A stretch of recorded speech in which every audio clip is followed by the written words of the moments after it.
Hello students, हमारा आज का जो टॉपिक है वो है ग्रेविटी एक्सेलरेशन। गुरुत्वीय त्वरण क्या होता है इसको पहले हम कंसीडर करेंगे। उसके बाद इक्वेशन से लेके चलेंगे ग्रेविटी एक्सेलरेशन की।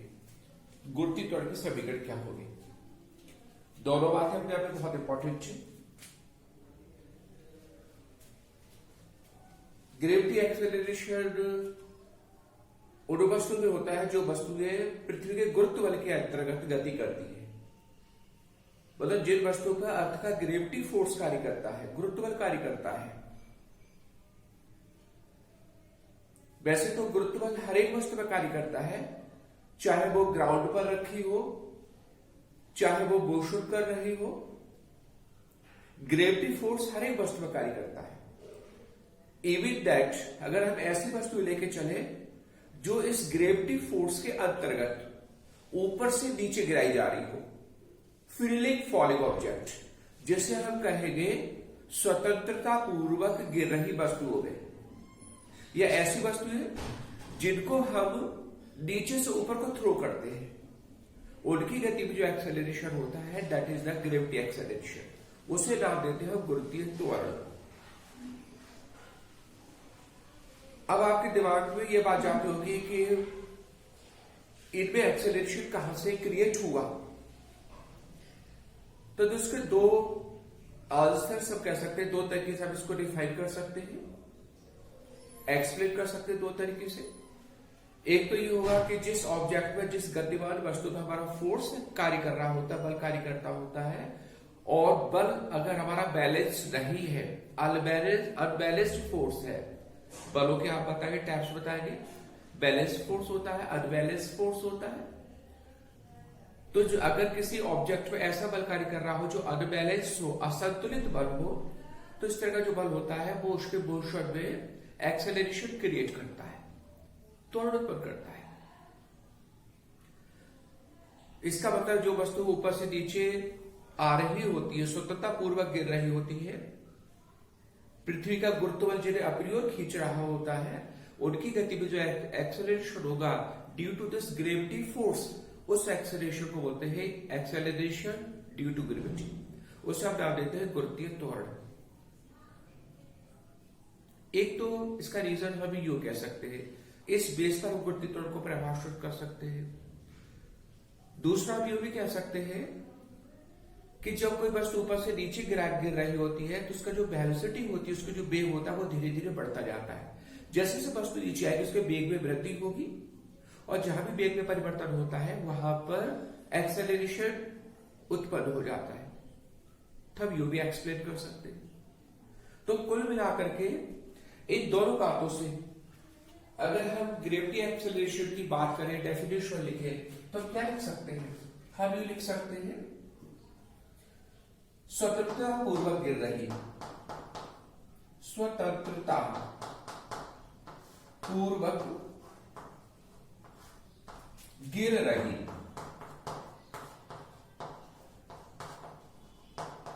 चाहे तो वस्तु स्वतंत्रता पूर्वक गिर रही हो, और चाहे वस्तुएं ऊपर को फेंकी जा रही हो, ऊपर को गति कर रही हो, तो स्वतंत्रता पूर्वक गिर रही वस्तुओं की गति में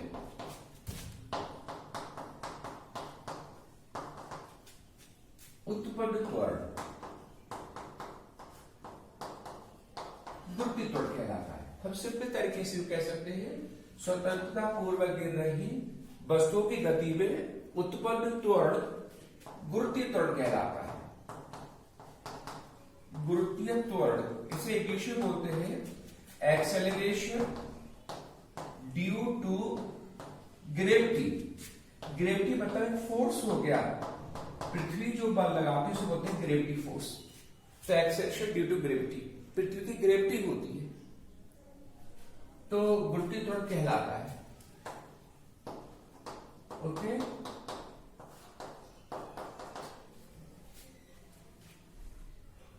गुरुत्वीय त्वरण की एक्सप्लेनेशन आपको बताया, स्पष्टीकरण बताया, दो तरीके से हो सकता है। दिस एक्सेलरेशन क्रिएट्स का मतलब उत्पन्न होता है due to one of the reasons, मतलब हम किसी एक वजह से हम इसे एक्सप्लेन कर सकते हैं। क्रिएट का मतलब वैसे तो फोर्स की वजह से क्रिएट होगा, लेकिन अगर एक्सप्लेन करने से अगर हमें स्पष्ट करना है, अगर आपसे रीजन पूछे कि ग्रेविटी एक्सेलरेशन किस वजह से प्रोड्यूस हुआ, तो उसको दो तरीके से एक्सप्लेन कर सकते हैं। एक तो number first due to force, gravity force, जो बल होगा, जो स्वतंत्रता पूर्वक गिर रही वस्तु पर बल कार्य करेगा। हर एक वस्तु इस बल की ही वजह से ऊपर से नीचे गिरती है। न्यूटन का एक्सपेरिमेंट था, एप्पल एक्सपेरिमेंट। एप्पल से एक बात याद आई, आपको बता देते हैं। न्यूटन ने सबसे पहले ये ऑब्जर्व किया, ये एक सेब के बाग में बैठे हुए थे और उन्होंने देखा कि एक जो सेब है वो डाली से टूट करके नीचे क्यों गिरा। न्यूटन उसको बड़े आराम से ऑब्जर्व कर रहे थे। उनके दिमाग की बात आई कि सेब जो है नीचे को क्यों गिर रहा है। इसका उन्होंने रीजन ढूंढने की कोशिश की और ये डिसीजन निकाला लास्ट में कि पृथ्वी कुछ ऐसा है, पृथ्वी कुछ ऐसा फोर्स लगा रही है उस सेब पर कि वो फोर्स सेब को नीचे को खींच रहा है। उस फोर्स को नाम दिया गया जो अर्थ के द्वारा सेब पर लगाया जाता है, उसे बोलते हैं ग्रेविटी फोर्स। तो हर एक वस्तुओं को पृथ्वी जो होती है अपनी ओर खींचती है। ये जो खिंचाव का बल होता है ये पृथ्वी के मास की वजह से, ह्यूज मास की वजह से, पृथ्वी का द्रव्यमान बहुत ज्यादा मान के चलते हैं तो पृथ्वी के बड़े द्रव्यमान की वजह से होता है। आपने न्यूटन का ग्रेविटेशनल लॉ पढ़ा होगा। हर एक द्रव्यमान की वस्तु दूसरे द्रव्यमान की वस्तु को खींचती है और जो वस्तु बहुत अधिक भारी होती है, बहुत अधिक मास की होती है, वो हल्की वस्तु को अपनी ओर खींच लेती है। तो this is the basic reason of the gravity force. ये तो न्यूटन का एक हमारा एक छोटा सा डिस्कवरी थी, एक इन्वेंशन था। इसी तरह से एक बालक बैठा हुआ था सेब के जो है बाग उसमें बैठा हुआ था, बैठा नहीं था, ही वॉज गोइंग, बहुत तेजी से चल के जा रहा था। उसके सामने भी एक सेब गिरा, उसने सेब को देखा, उसे साइंस का स्टूडेंट था, उसे दिमाग में तो बात आई कि सेब गिर रहा है, लेकिन वो सॉरी मांगता है उस सेब से और कहता है very very sorry apple, I have no time to observe it. हमें ये जानने का, ये परीक्षण करने का हमारे पास समय नहीं है कि व्हाई आर यू फॉलिंग, तुम नीचे को क्यों गिर रहे हो, नीचे ही क्यों आ रहे हो, ये सोचने के हमारे पास वक्त नहीं है, because I am late for the tuition, हमें ट्यूशन के लिए बहुत देर हो रही है। तो आज की जो स्टडी है सिर्फ थियोरेटिकल बेस्ड रह गई है। आज की स्टडी में हमारे पास इतना टाइम नहीं है कि हम किसी बात को ठीक से ऑब्जर्व कर सके, किसी बात को समझ सके। हमें सिर्फ हमें जो लिखा दिया जाता है उससे रटने की कोशिश करते हैं। आज से पूछे आपको साइंस तैयार हो गई तो आपका एक आंसर होता है सर अभी याद रहेगी। साइंस को याद कभी नहीं किया जाता, हमेशा ध्यान रखो। साइंस इज दैट सब्जेक्ट जिसे अगर आप याद करोगे तो that is not a science. जिसे आप हमेशा समझो, उसके कॉन्सेप्ट को समझो, जो घटनाएं घटित हो रही है उनके रीजंस को समझो, वही साइंस है। तो ये कभी मत कहिए कि हमें साइंस को रिवाइज करना है या साइंस को हमें याद करना है।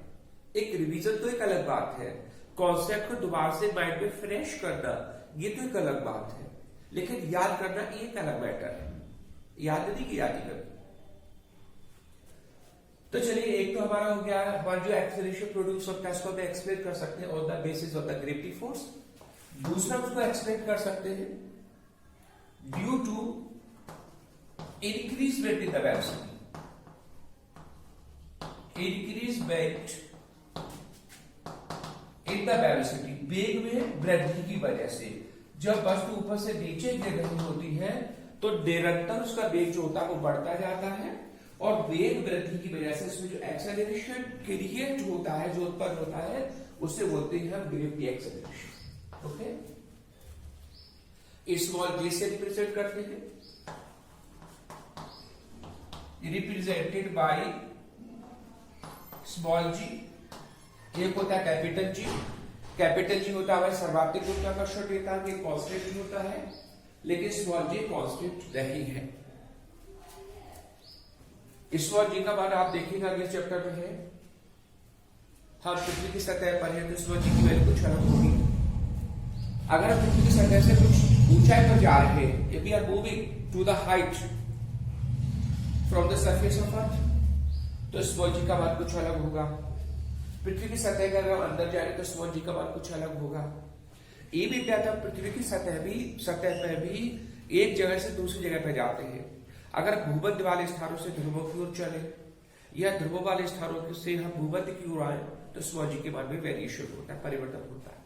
तो स्मॉल जी हमारा कांस्टेंट नहीं होता।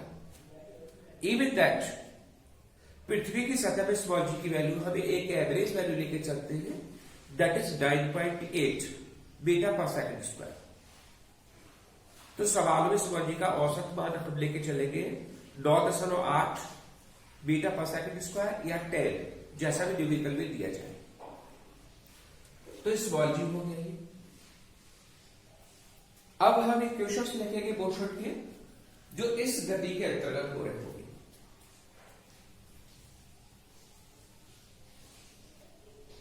इन इक्वेशंस को हम जो ग्रेविटी के अंतर्गत होते हैं दो ग्रुप में क्लासिफाई करेंगे। एक वो ग्रुप होगा जिसमें ऑब्जेक्ट हमारा ऊपर से नीचे आ रहा होगा, एक वो ग्रुप होगा जिसमें ऑब्जेक्ट को नीचे से ऊपर थ्रो करेंगे।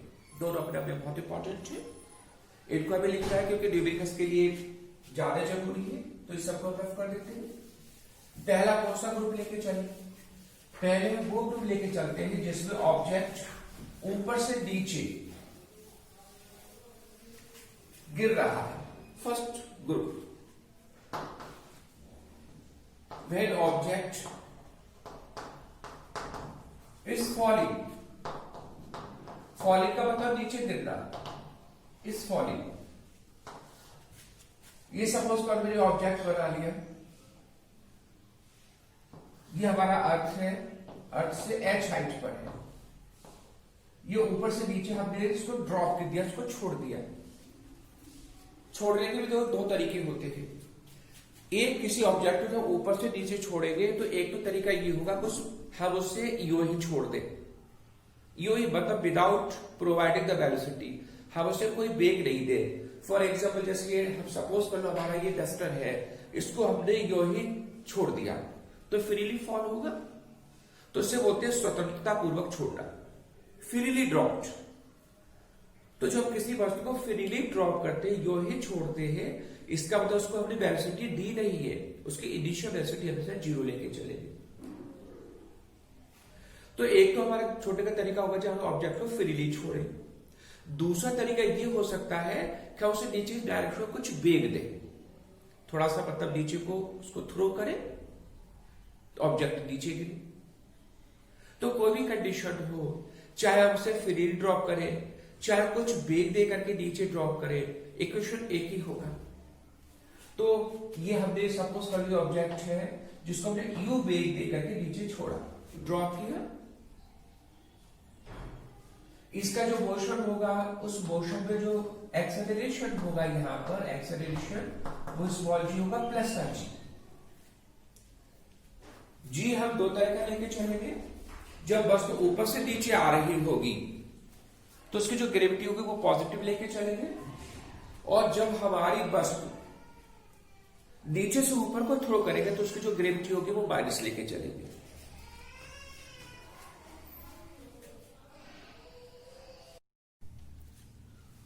जब वस्तु ऊपर से नीचे गिर रही होती है तो उसकी जो वेलोसिटी होती है वो धीरे धीरे बढ़ती है, और वेग में जब भी वृद्धि होगी तो हमारा एक्सेलरेशन पॉजिटिव, और जब नीचे से ऊपर को थ्रो करते हैं, नीचे से ऊपर को छालते हैं तो उसका वेग धीरे धीरे कम होता जाता है, उस कंडीशन में वेग के कम होने से जो ग्रेविटी होगी वो नेगेटिव दी जाएगी। तो जी के दो तरह के मान होंगे, पॉजिटिव जी, नेगेटिव जी।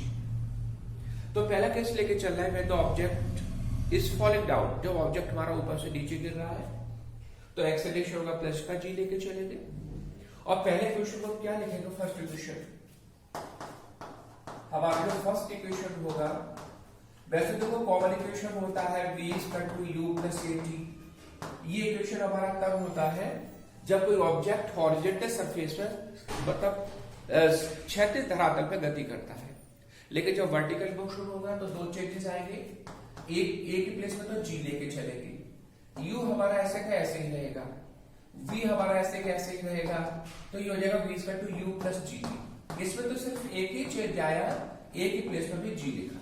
ओके, तो जब कोई वस्तु ऊपर से नीचे आ रही होती है और आपसे गति का पहला इक्वेशन लिखिए, तो वी हैव टू राइट और लिखेंगे v = u + gt, small g × t। Second equation क्या होगा, सेकंड इक्वेशन होता है हमारा s = होता है ut + ½ at²। यहां पर s के प्लेस पर तो h लिखेंगे in the terms of height, ऊंचाई के रूप में। u हमारा ऐसे ही रहेगा u × t + ½ एक प्लेस पर g हो जाएगा तो gt²।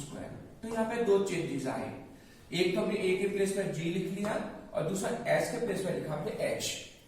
तो सेकंड इक्वेशन हो गया h = ut + ½ gt²। हमारा तीसरा इक्वेशन क्या होगा, तीसरा इक्वेशन होगा हमारा कॉमन इक्वेशन है v² u² + 2as। यहां पर a के प्लेस पर हम g लिखेंगे और s के प्लेस पर h लिखेंगे, तो इक्वेशन हो जाएगा v² u² + 2gh। ये हमारा थर्ड इक्वेशन है मोशन का, जब ऑब्जेक्ट ऊपर से नीचे गिरता है उस कंडीशन में। तो इस सभी इक्वेशन से देखो बीच में हमने प्लस का साइन लगाया हुआ है, g को हमें पॉजिटिव लेके चल रहे हैं because the velocity is increasing, वेग हमारा धीरे धीरे बढ़ रहा है इस वजह से। इसमें एक बात और ध्यान दे दीजिएगा, हमने आपको भी बताई, यहां पर u होता है वस्तु का प्रारंभिक वेग। हम वस्तु को जिस वेलोसिटी से ऊपर से थ्रो छोड़ते हैं वो कहलाता है प्रारंभिक वेग। अगर वस्तु को फ्रीली ड्रॉप करें, स्वतंत्रता पूर्वक छोड़े, तो स्वतंत्रता पूर्वक छोड़ने का मतलब ये हो गया कि अब इसको वेलोसिटी नहीं दी, u का मान 0। तो बहुत इंपॉर्टेंट बात यहां पे नोट करने की जरूरत है। क्या नोट करना है, if object is freely dropped, numerical में लिखा होता है फ्रीली ड्रॉप्ड। फ्रीली ड्रॉप्ड का मतलब है जब वस्तु को स्वतंत्रता पूर्वक छोड़ा जाता है, जब वस्तु स्वतंत्रता पूर्वक, ये बहुत इंपॉर्टेंट वर्ड है, स्वतंत्रता पूर्वक छोड़ी जाए, छोड़ी जाती है, तो हमेशा ध्यान रखिए तब u बराबर होगा 0। वैसे ज्यादातर सवालों में जब वस्तु को ऊपर से नीचे आप छोड़ते हैं तो फ्री ड्रॉप कर देते हैं, और अगर कहीं फ्री ड्रॉप नहीं है तो u का मान दिया होगा। तो इस सभी इक्वेशंस में जहां u आएगा वहां 0 लेके चलेंगे फ्रीली ड्रॉप के लिए।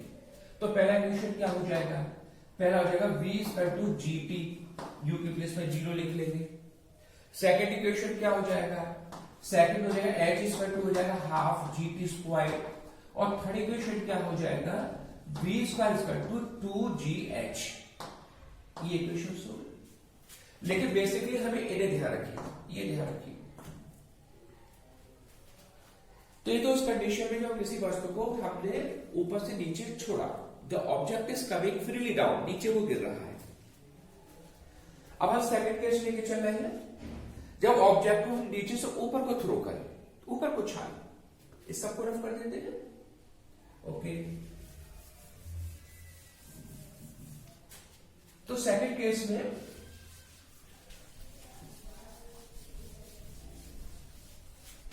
ऑब्जेक्ट को जब नीचे से ऊपर हो तो यह लिखा है ऑब्जेक्ट इज फ्रीलिंग, फॉलिंग इसमें होगा when object is thrown upward.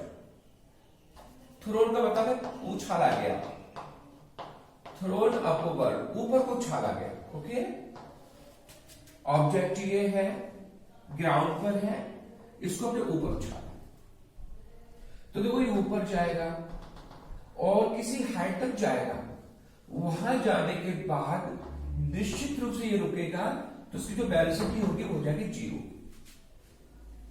उछालने का कोई ना कोई वेग होगा, बगैर वेग दिए वस्तु को उछाल नहीं सकते। इसमें कभी u का मान शून्य नहीं होगा, u is not equal to 0, u का मान कभी शून्य नहीं होगा, u का मान कुछ न कुछ दिया जाएगा। ऐसा कभी नहीं होगा कि कोई ये डस्टर रखा हुआ है हाथ पर, ओके अपने आप उछल जाए, नॉट पॉसिबल। उछालने के लिए कोई वेग देना होगा, तो उसमें u निश्चित रूप से दिया होता है, और जैसे डस्टर ऊपर जाएगा धीरे धीरे धीरे धीरे, तो लास्ट में जहां पर इसकी वेलोसिटी 0 हो जाएगी वहां जाकर रुक जाएगा। तो एट मतलब जब v इक्वल टू 0 होता है, तो जो हाइट होती है उसे बोलते हैं मैक्सिमम, अधिकतम ऊंचाई, मैक्सिमम हाइट, स्मॉल एच।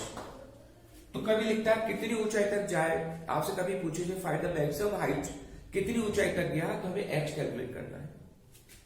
यहां पर जो हमारा एक्सेलरेशन होगा उसे लेके चलेंगे -h, इसलिए क्योंकि जो उसकी वेलोसिटी है वो धीरे धीरे कम हो रही है।